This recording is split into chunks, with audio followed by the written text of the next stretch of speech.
Pearson एडिक्सल IAL क्या है?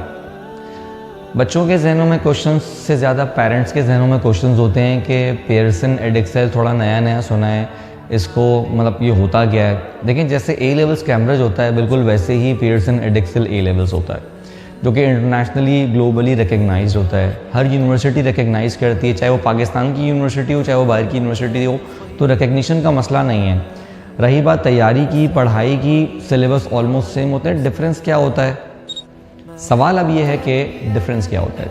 देखिए जी, अगर एग्जांपल के तौर पे मैं आपको बताऊं कि भाई मैथ्स है, फिज़िक्स है, केमिस्ट्री है, बायो है, साइंस सब्जेक्ट्स ले लेते हैं, तो देखें जो सब्जेक्ट आपका कंटेंट मैथ्स का कैम्ब्रिज में है, वही कंटेंट आपका एडिक्सल के अंदर है।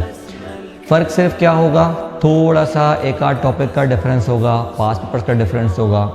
फिज़िक्स के अंदर चले जाते हैं हम, तो फिज़िक्स के अंदर हम नॉर्मली कैम्ब्रिज के अंदर 4 पेपर्स से 5 पेपर्स दे रहे होते हैं।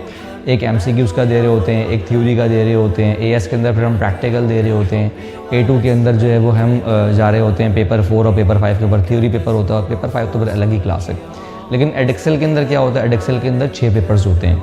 AS के अंदर आप 3 पेपर निपटाते हो, A2 के अंदर 3 पेपर निपटाते हो, जिसमें P1, P2, P3, P4, P5, P6 जो कि यूनिट और पेपर के नाम से भी पहचाने जाते हैं।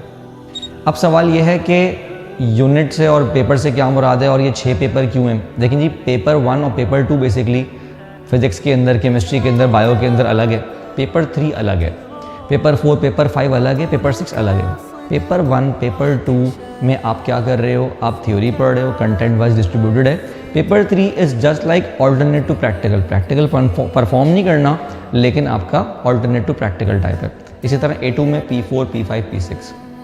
अच्छा, एक जो हमें बेनिफिट मिलता है पियर्सन एडिक्सल के अंदर, जो कि हम कैम्ब्रिज में नहीं मिल पाता। देखिए, कैम्ब्रिज के अंदर AS A2 है। अब आपको पता है कि भाई आपने अगर पेपर दे दिया AS का मई जून के अंदर, तो अब 13 मंथ्स के अंदर आपको A2 देना लाजमी है, वरना आपका AS एक्सपायर हो जाएगा। अच्छा, मैथ्स अगर दे रहे हैं, P1 के साथ S1 देना ज़रूरी है। फिर फिज़िक्स दे रहे हैं तो आपको ATP प्रैक्टिकल भी करना ज़रूरी है, MCQs का पेपर भी देंगे। एडिक्सल में आपको क्या एज है? एडिक्सल में 13 महीने की कोई रिस्ट्रिक्शन ही नहीं है। आपने पहले पेपर दिया, आपकी तैयारी सिर्फ P1 की थी, आपने पेपर 1 अपेयर कर दिया। फिर आपने 3 महीने बाद पेपर 2 अपेयर कर दिया। फिर आपने ब्रेक ले लिया, पेपर 3 कर दिया। आपने ब्रेक लेके कर सकते हैं। आपका AS जो है वो एक्सपायर नहीं होगा, कोई भी पेपर आपका एक्सपायर नहीं होगा, कोई रिस्ट्रिक्शन नहीं है इसमें। पेपर कंटेंट मैंने जैसे आपको बताया ऑलमोस्ट सिमिलर है, डिफ़िकल्टी लेवल ऑलमोस्ट सिमिलर है, लेकिन ये 13 मंथ्स वाली चीज़ जो है ना बच्चों को बहुत बेनिफिशियल हो सकती है। सवाल ये आता है कि एडिक्सल के पेपर्स कब कब दे सकते हैं। देखिए, एडिक्सल का पेपर अक्टूबर नवंबर में होता है, कैम्ब्रिज की तरह मई जून में भी होता है, बट इनके पास एक एक्स्ट्रा अटैम्प्ट होती है जनवरी की, तो साल में 3 दफ़ा पेपर दे रहे हैं। अब जहन में सवाल ये आता है कि भाई हम प्लानिंग किस तरीके से लेके चलें। अगर आपका AS है, भाई आप स्टार्ट करें अगस्त में, अगस्त, सितंबर, अक्टूबर, नवंबर, 4 महीने में आपका पेपर 1 तैयार है। उसके बाद नवंबर दिसंबर में आप जो पेपर 2 पे आ जाएं, बट पेपर 1 साथ साथ रिवाइज़ करते रहें। और आप क्या करें, आप जो है वो जनवरी में पेपर 1 अटैम्प्ट कर दें। उसके बाद जनवरी का आधा, फरवरी, मार्च, अप्रैल, अब इसके अंदर आप क्या करें, पेपर 2 के साथ पेपर 3 दे दें। फिजिक्स, केमिस्ट्री, बायो की बात कर रहा हूँ। अगर मैथ्स है, पेपर 1 आप पहले ही दे चुके होगे जनवरी में, पेपर 2 के साथ आप S1 या M1 दे दोगे मई जून के साथ, तो पेपर डिस्ट्रीब्यूट हो जाएगा, लोड डिस्ट्रीब्यूट हो जाएगा, बहुत आसानी है। तो नॉर्मल कैम्ब्रिज से बहुत ज़्यादा आसान है चीज़ें। सवाल ये पैदा होता है कि भाई एडिक्सल के लिए हम जो है वो कहाँ जाएँ, किससे पढ़ें। बहुत सारे इदारे नहीं करवाते।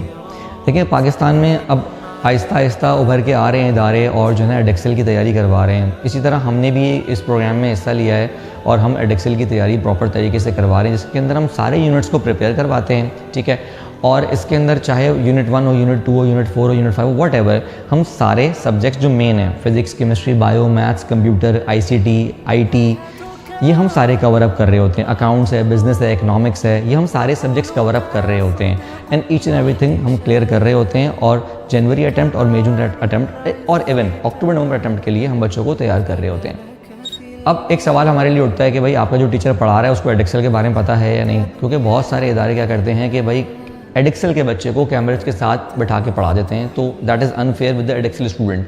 हम क्या करते हैं, हमारा टीचर खास तौर पे स्पेशल ग्रुप लेके चलता है एडिक्सल का, एंड देन उसके अंदर प्रॉपर्ली चीज़ों को लेके with pass papers and practice and yearly pass papers in the end session, her cheese critically देखना। फिर ATP का जो हमारे पास पेपर है उसको क्रिटिकली देखना, वो सारी चीज़ें हम टीचर्स करवा रहे होते हैं with the pass papers, practice and everything.